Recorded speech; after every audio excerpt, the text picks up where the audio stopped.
Now, I want to emphasize this using the quote from Henry Louis Gates. Some of you know him from Finding Your Roots, from other documentaries on PBS. The quote is from this book, 13 Ways of Looking at a Black Man.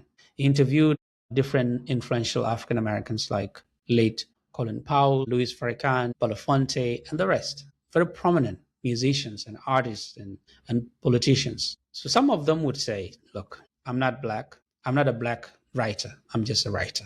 I'm not a black president. I'm just the president. But he said, well, given the realities of North America, you cannot just choose to say I'm not black because black is imposed on us. This is why he said, hence the appeal of that comforting old lie. I'm not a black ex, poet, president, or whatever.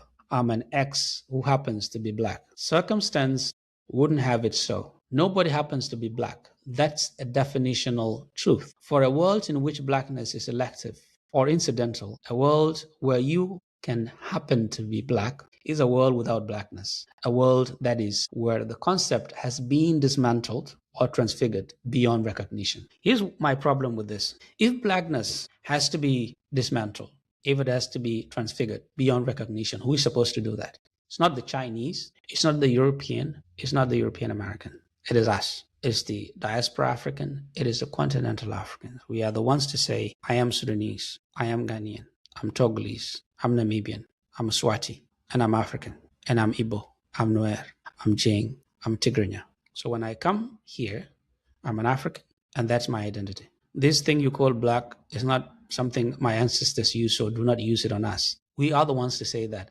But if we say, well, the only way you can say I'm not black is if blackness does not exist. But blackness will not magically disappear.